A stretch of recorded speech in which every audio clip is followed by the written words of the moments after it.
श्रीमद् भागवत गीता अध्याय 9 राज विद्या योग।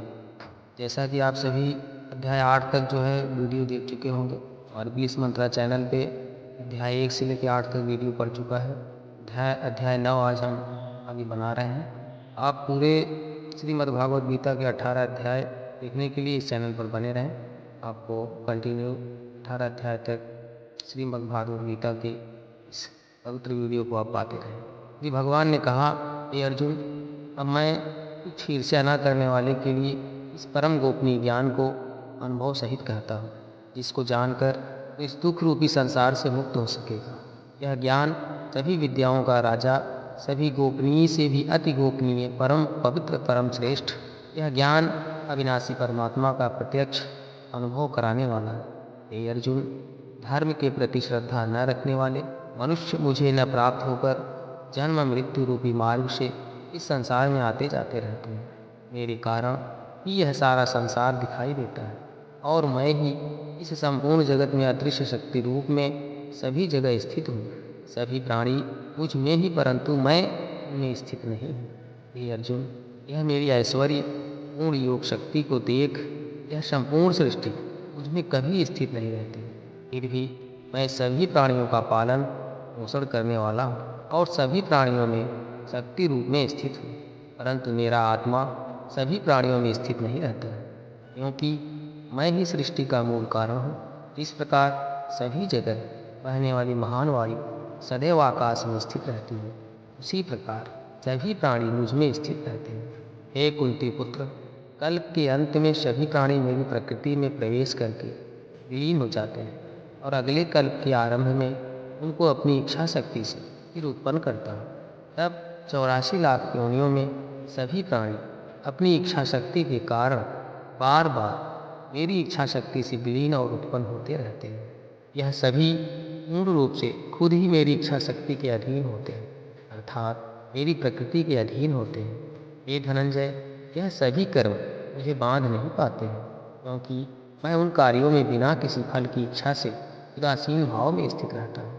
हे कुंती पुत्र, मेरी लता में मेरी अपरा शक्ति सभी चर तथा अचर जीव उत्पन्न और विनट करती रहती है। इसी कारण से यह संसार परिवर्तनशील है। मूर्ख मनुष्य मुझे अपने ही समान जन्म मृत्यु को प्राप्त होने वाला समझते हैं, इसलिए वह सभी मनुष्य जीवात्मा हो और परम ईश्वर वाले मेरे स्वभाव को नहीं समझ पाते हैं। ऐसे मनुष्य कभी न पूर्ण होने वाली आशा में, कभी न पूर्ण होने वाले कर्मों में और कभी न प्राप्त होने वाले ज्ञान में मोहग्रस्त होकर मेरी मोहने वाली भौतिक प्रकृति की ओर आकृष्ट होकर निश्चित रूप से राक्षसी प्रवृत्ति और आसुरी स्वभाव धारण किए रहते हैं। हे वृद्धापुत्र, मोह से मुक्त हुए महापुरुष दैवी स्वभाव को धारण करके मेरी शरण ग्रहण करते हैं और मुझको सभी जीवात्माओं का उद्गम जानकर अनन्य भाव से मोह अविनाशी का स्मरण करते हैं। ऐसे महापुरुष दृढ़ संकल्प से प्रयत्न करके निरंतर मेरे नाम और महिमा का गुणगान करते हैं और सदैव मेरी भक्ति में स्थिर होकर मुझे बार बार प्रणाम करते हुए मेरी पूजा करते हैं। कुछ मनुष्य ज्ञान के अनुशीलन द्वारा यज्ञ करके, कुछ मनुष्य मुझे एक ही तत्व जानकर, कुछ मनुष्य अलग अलग तत्व जानकर अनेक विधियों से निश्चित रूप से मेरे वैव स्वरूप की पूजा करते हैं। हे अर्जुन, मैं ही वैदिक कर्मकांड को करने वाला हूँ, मैं ही यज्ञ हूँ, मैं ही पितरों को दिए जाने वाला तर्पण हूँ, मैं ही जड़ी बूटी रूप में औषधि हूँ, मैं ही मंत्र हूँ, मैं ही घृत हूँ, मैं ही अग्नि हूँ और मैं ही हवन में दी जाने वाली आहुति हूँ। इस संपूर्ण ब्रह्मांड का मैं ही पालन करने वाला पिता हूँ, मैं ही उत्पन्न करने वाली माता हूँ, मैं ही मूल स्रोत दाता हूँ, मैं ही इसे धारण करने वाला शब्द हूँ, मैं ही पवित्र करने वाला ओंकार शब्द हूँ, मैं ही ऋग्वेद, सामवेद और यजुर्वेद हूँ, मैं ही सभी प्राप्त होने वाला परम लक्ष्य हूँ, मैं ही सभी का भरण पोषण करने वाला हूँ, मैं ही सभी का स्वामी हूँ, मैं ही सभी के अच्छे बुरे कर्मों को देखने वाला हूँ, मैं ही सभी का परम धाम हूँ, मैं ही सभी की शरण स्थली हूँ, मैं ही सभी से प्रेम करने वाला घनिष्ठ मित्र हूँ, मैं ही सृष्टि को उत्पन्न करने वाला हूँ, मैं ही सृष्टि का संहार करने वाला हूँ, मैं ही सभी का स्थिर आधार हूँ, मैं ही सभी को आश्रय देने वाला हूँ और मैं ही सभी का विनाशी कारण हूँ। हे अर्जुन, मैं ही सूर्य रूप में तपक जल को भाप रूप में रोक कर बारिश रूप में उत्पन्न होता हूँ, मैं ही निश्चित रूप से अमर मैं ही निश्चित रूप से मन तत्व और मैं ही असत्य रूप में पदार्थ हूँ। जो मनुष्य तीनों वेदों के अनुसार यज्ञों के द्वारा मेरी पूजा करके सभी पापों से पवित्र होकर स्वर्ग लोगों की प्राप्ति के लिए प्रार्थना करते हैं, वह मनुष्य अपने पूरे फल स्वरूप इंद्रलोक में जन्म को प्राप्त होकर स्वर्ग में देवी देवताओं वाले सुखों को भोगते हैं। वह जीवात्मा उस विशाल स्वर्गलोक के सुखों का भोग करके पूर्ण फलों के समाप्त होने पर इस मृत्यु लोक में पुनः जन्म को प्राप्त होते हैं। इस प्रकार तीनों वेदों के सिद्धांतों का पालन करके सांसारिक सुख की कामना वाले मनुष्य बार बार जन्म और मृत्यु को प्राप्त होते रहते हैं। जो मनुष्य एकमात्र मुझे लक्ष्य मानकर अनन्य भाव से मेरा ही स्मरण करते हुए कर्तव्य कर्म द्वारा पूजा करते हैं, वो सदैव निरंतर मेरी भक्ति में लीन रहता है। उस मनुष्य की सभी जरूरतें और सुरक्षा की जिम्मेदारी स्वयं निभाता है। हे कौन्तेय, जो भी मनुष्य श्रद्धापूर्वक भक्तिभाव से अन्य देवी देवताओं को पूजा करते हैं, वह भी निश्चित रूप से मेरी ही पूजा करते हैं, किंतु उनका पूजा करना अज्ञानता मूढ़ मेरी प्राप्ति की विधि से अलग त्रुटिपूर्ण होता है। मैं ही निश्चित रूप से समस्त यज्ञों का भोग करने वाला हूँ और मैं ही स्वामी हूँ, परंतु वह मनुष्य मेरे वास्तविक स्वरूप को तत्व से नहीं जानते, इसलिए वह कामनाओं के कारण पुनर्जन्म को प्राप्त होते हैं। जो मनुष्य देवताओं की पूजा करते हैं, वह देव देवताओं को प्राप्त होते हैं।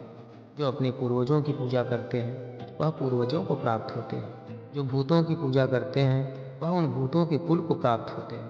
परंतु जो मनुष्य मेरी पूजा करते हैं, वह मुझे ही प्राप्त होते हैं। जो मनुष्य एक पत्ता, एक फूल, एक फल, थोड़ा सा जल और कुछ भी निष्काम भक्ति भाव से अर्पित करता है, उसे शुद्ध भक्त का निष्काम भक्ति भाव से अर्पित किया हुआ सभी कुछ मैं स्वीकार करता हूँ।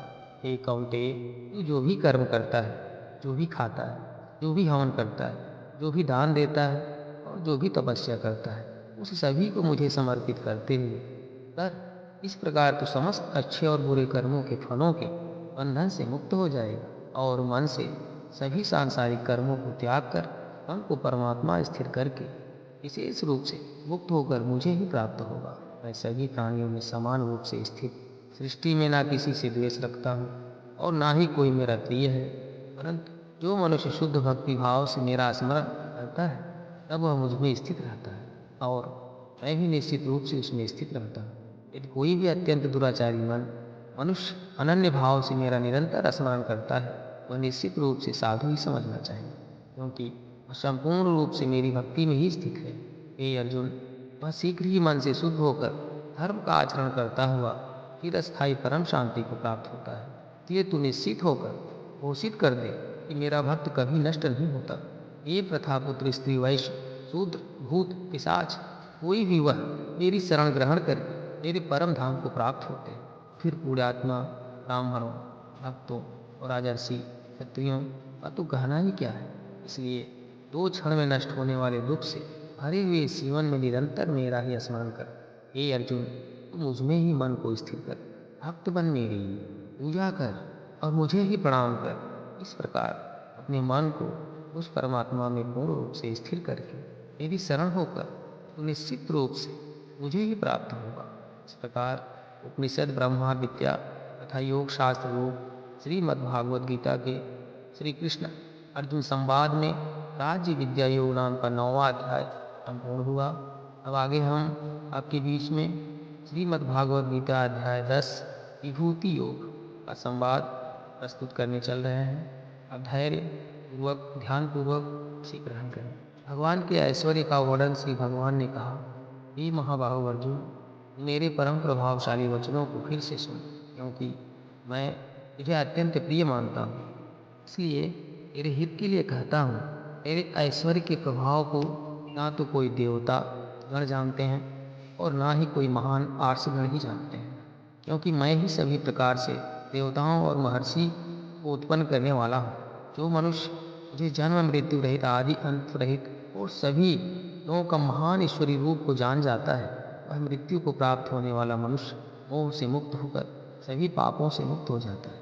हे अर्जुन, संशय को मिटाने वाली बुद्धि, मोह से मुक्ति दिलाने वाला ज्ञान, क्षमा का भाव, सत्य का आचरण, इंद्रियों का नियंत्रण, मन की स्थिरता, सुख दुख की अनुभूति, जन्म मृत्यु का कारण, भय अभय की चिंता, अहिंसा का भाव, समानता का भाव, संतुष्ट होने का स्वभाव, तपस्या की शक्ति, दानसी का भाव और यश अपयश की प्राप्ति, ये जो भी कारण होते हैं, इन सभी मनुष्यों के अनेकों प्रकार के भाव मुझ से ही उत्पन्न होते हैं। सातों महान आशय और उनसे भी पहले उत्पन्न होने वाले चारों शंका दंगल भक्ति में स्थित हो जाता है। इसमें किसी भी प्रकार का संदेह नहीं। मैं ही संपूर्ण जगत की उत्पत्ति का कारण हूँ और मुझसे ही संपूर्ण जगत की क्रियाशीलता है। इस प्रकार मानकर विद्वान मनुष्य अत्यंत भक्ति भाव से मेरा ही निरंतर स्मरण करते हैं। जिन मनुष्यों के चित्त मुझ में स्थिर रहते हैं और जिन्होंने अपना जीवन मुझको ही समर्पित कर दिया है, वह भक्तजन आपस में एक दूसरे को मेरा अनुभव कराते हैं। वह भक्त मेरा ही गुणगान करते हुए निरंतर संतुष्ट रहकर मुझ में ही आनंद की प्राप्ति करते हैं। जो सदैव अपने मन को मुझ में स्थिर रखते हैं और प्रेम पूर्वक निरंतर मेरा स्मरण करते हैं, उन भक्तों को मैं वह बुद्धि प्रदान करता हूँ जिससे वह मुझको ही प्राप्त होते हैं। हे अर्जुन, उन भक्तों पर विशेष कृपा करने के लिए उनके हृदय में स्थित आत्मा के द्वारा उनके अज्ञान रूपी अंधकार को ज्ञान रूपी दीपक के प्रकाश से दूर करता हूँ। अर्जुन ने कहा, हे कृष्ण, आप परमेश्वर हैं, आप परम ब्रह्मा हैं, आप परम आश्रयदाता हैं, आप परम शुद्ध चेतना हैं, आप शाश्वत पुरुष हैं, आप दिव्य हैं, आप अजन्मा हैं, आप समस्त देवताओं के भी आदि देव और आप सर्वत्र व्याप्त हैं। हे कृष्ण, जो आप स्वयं मुझे बता रहे हैं, यह तो सभी आर्षगण, आसित देवल और व्यास तथा देवर्ष नारद भी कहते हैं। हे केशव, जो यह सब कुछ आप मुझे बता रहे हैं, उसे मैं पूर्ण सत्य रूप से स्वीकार करता हूँ। हे प्रभु, आपके स्वरूप को न तो देवतागण और ना ही असरगंज जान सकते। हे पुरुषोत्तम, हे संपूर्ण ब्रह्मांड के स्वामी, हे समस्त देवताओं को देव, हे समस्त प्राणियों को उत्पन्न करने वाले, ये सभी प्राणियों के ईश्वर, एकमात्र आप ही अपने आप को जानते हैं या फिर वही जान पाता है जिसकी अंतरात्मा में प्रकट होकर आप अपना ज्ञान कराते हैं। हे कृष्ण, कृपा करके आप अपने उन अलौकिक ऐश्वर्य पूर्ण स्वरूपों को विस्तार से कहिए, जिसे कहने में केवल आप ही समर्थ हैं। जिन ऐश्वर्य द्वारा आप इन सभी लोकों में व्याप्त होकर स्थित हैं। हे योगेश्वर, मैं किस प्रकार आपका निरंतर चिंतन करके आपको जान सकता हूँ और मैं आपके ईश्वरीय स्वरूप का किन किन भावों से स्मरण करूँ। हे जनार्दन, अपनी योग शक्ति और अपने ऐश्वर्य पूर्ण रूपों को फिर भी विस्तार से कहें, क्योंकि आपके अमृत स्वरूप वचनों को सुनते हुए तृप्ति नहीं हो रही। श्री भगवान ने कहा, हे कुरुश्रेष्ठ, अब मैं तेरे लिए अपने मुख्य अलौकिक ऐश्वर्य उन रूपों को कहूँगा, क्योंकि मेरे विस्तार की तो कोई सीमा नहीं है। हे अर्जुन, समस्त प्राणियों के हृदय में स्थित आत्मा हूँ और मैं ही सभी प्राणियों की उत्पत्ति का, मैं ही सभी प्राणियों के जीवन का और मैं ही सभी प्राणियों की मृत्यु का कारण हूँ। मैं सभी आदित्य में विष्णु हूँ, मैं सभी ज्योतियों में प्रकाशमान सूर्य हूँ, मैं सभी मर्तों में मरीच नामक वायु हूँ और मैं ही सभी नक्षत्रों में चंद्रमा हूँ। मैं सभी वेदों में सामवेद हूँ, मैं सभी देवताओं में स्वर्ग का राजा इंद्र हूँ, मैं सभी इंद्रियों में मन हूँ और मैं सभी प्राणियों में चेतना स्वरूप जीवन शक्ति हूँ। मैं सभी रुद्र में शिव हूँ, मैं यक्ष तथा राक्षसों में धन का स्वामी कुबेर हूँ, मैं सभी वसु में अग्नि हूँ और मैं ही सभी शिखरों में मेरु हूँ। हे पार्थ, सभी पुरोहितों में मुख्य बृहस्पति मुझे ही समझ। मैं सभी सेना नायकों में कार्तिकेय हूँ और मैं ही सभी जलाशयों में समुद्र हूँ। मैं महर्षि हूँ, मैं भेरु हूँ, मैं सभी वाणी में एक अक्ष हूँ, मैं सभी प्रकार के यज्ञों में जप यज्ञ हूँ और मैं ही सभी स्थिर रहने वाले में हिमालय पर्वत हूँ। मैं सभी वृक्षों में पीपल हूँ, मैं सभी देवर्षि हूँ, मैं नारद हूँ और मैं सभी गंधर्व में चित्ररथ हूँ और मैं ही सभी सिद्ध पुरुषों में कपिल मुनि हूँ। समस्त घोड़ों में समुद्र मंथन से अमृत के साथ उत्पन्न उच्च सवा घोड़ा मुझे ही समझ। मैं सभी हाथियों में ऐरावत हूँ और मैं ही सभी मनुष्यों में राजा हूँ। मैं सभी हथियारों में वज्र हूँ, मैं सभी गायों में सुरभि हूँ। मैं धर्मानुसार संतान उत्पत्ति का कारण हूँ, रूप प्रेम का देवता कामदेव हूँ और मैं ही सभी सर्पों में वासुकी हूँ। मैं सभी नागों में शेषनाग हूँ, मैं समस्त जलचर में वरुण देव हूँ। मैं सभी पितरों में रमा हूँ और मैं ही सभी नियम को पालन करने वालों में यमराज हूँ। मैं सभी असुरों में भक्त प्रहलाद हूँ, मैं सभी गिनती करने वालों में समय हूँ। मैं सभी पशुओं में सिंह हूँ और मैं ही पक्षियों में गरुड़ हूँ।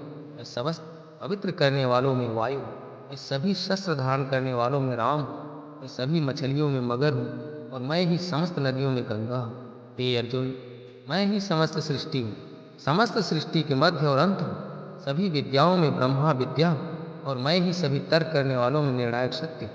मैं सभी अक्षरों में ओंकार हूँ, मैं ही सभी समास में द्वंद्व हूँ, मैं कभी न समाप्त होने वाला समय हूँ और मैं ही सभी को धारण करने वाला विराट स्वरूप हूँ। मैं ही सभी को नष्ट करने वाली मृत्यु हूँ, मैं ही भविष्य में सभी को उत्पन्न करने वाली सृष्टि हूँ। स्त्रियों वाले गुणों में कीर्ति, सौंदर्य, वाणी की मधुरता, स्मरण शक्ति, बुद्धि धारणा और क्षमा ही मैं ही हूँ। बृहत साम हूँ, मैं छंदों में गायत्री छंद हूँ, मैं महीनों में मार्गशीर्ष और मैं ही रथ में वसंत हूँ। मैं चलने वालों का जुआ हूँ, मैं तेजस्वी का तेज हूँ, मैं जीतने वालों की विजय हूँ, मैं व्यासवासियों का निश्चय हूँ और मैं सत्य बोलने वालों का सत्य हूँ। मैं वृष्ण वंश में वासुदेव हूँ, मैं ही पांडवों में अर्जुन हूँ, मैं मुनियों में वेद व्यास हूँ, मैं ही कवियों में शुक्राचार्य हूँ। मैं दमन करने वालों का दंड हूँ, मैं विजय की कामना वालों की नीति हूँ, रहस्य रखने वालों का मौन हूँ और मैं ही ज्ञानियों का ज्ञान हूँ। हे अर्जुन, वह बीज भी मैं ही हूँ जिनके कारण सभी प्राणियों की उत्पत्ति होती है, क्योंकि संसार में कोई भी ऐसा चर या अचर प्राणी नहीं है जो मेरे बिना अलग रह सके। हे परम तत्व अर्जुन, मेरी लौकिक और अलौकिक ऐश्वर्य पूर्ण स्वरूपों का अंत नहीं। मैंने अपने इन ऐश्वर्य का वर्णन तो तेरे लिए संक्षिप्त रूप से कहा है। जो ऐश्वर्य युक्त, कांति युक्त और शक्ति युक्त वस्तुएं हैं, इनको तू मेरे तेज के अंश से ही उत्पन्न हुआ है। किंतु हे अर्जुन, मुझे इस प्रकार सारे ज्ञान को विस्तार से जानने की आवश्यकता ही क्या है? मैं तो अपने एक अंश मात्र से इस संपूर्ण ब्रह्मांड को धारण करके सर्वत्र स्थित रहता हूँ। इस प्रकार उपनिषद, ब्रह्मा विद्या तथा योग शास्त्र को श्रीमद् भागवत गीता के श्री कृष्ण अर्जुन संवाद में 10वां अध्याय विभूति योग नाम का 10वां अध्याय संपूर्ण हुआ। मैं सौभाग्यशाली हूँ। इस महाग्रंथ, इस महापुराण का विवरण करने का जो अवसर मुझे प्राप्त हुआ है, ये मेरे लिए बड़े सौभाग्य की बात है। और सौभाग्यशाली वो लोग भी हैं जो इसे बहुत श्रद्धा और भक्ति और प्रेम पूर्वक श्रवण करते हैं। इसे पढ़ने वाले, इसे श्रवण करने वाले के जीवन में कभी कोई दुख नहीं आएगा। भगवान श्री कृष्ण की असीम कृपा प्राप्त होगी, उसे जन्म मरण से मुक्ति प्राप्त होगी, उसे मोक्ष प्राप्त होगा। आप ध्यान पूर्वक इस 18 अध्याय की श्रीमद् भागवत गीता के 18 वीडियो को प्लीज मंत्रा चैनल पर सुनते रहिए और स्वयं के जीवन को यथार्थ की तरफ ले जाते रहिए, भक्ति की तरफ ले जाते रहिए, प्रेम की तरफ ले जाते रहिए। इसी प्रेम सागर में डूब जाइए। भगवान श्री कृष्ण आपकी नैया अवश्य पार लगाएंगे। हम फिर आपको अगले वीडियो में मिलेंगे। तब तक के लिए आप इस गीता के पवित्र ग्रंथ को, इस पवित्र 18 वीडियो को ज़्यादा से ज़्यादा लोगों तक शेयर करिए, जिससे जो भी भाई हमारे हैं उन तक ये वीडियो पहुँचे, उन्हें इसका लाभ मिले, इसका गुण, धर्म, प्रेम, भक्ति और भगवान के प्रभु की कृपा उनको प्राप्त हो। इसलिए ज़्यादा से ज़्यादा लोगों तक इस वीडियो को शेयर करिए, आपका कल्याण होगा। आप अपना ख्याल रखिएगा। जय श्री कृष्ण, जय सिया राम।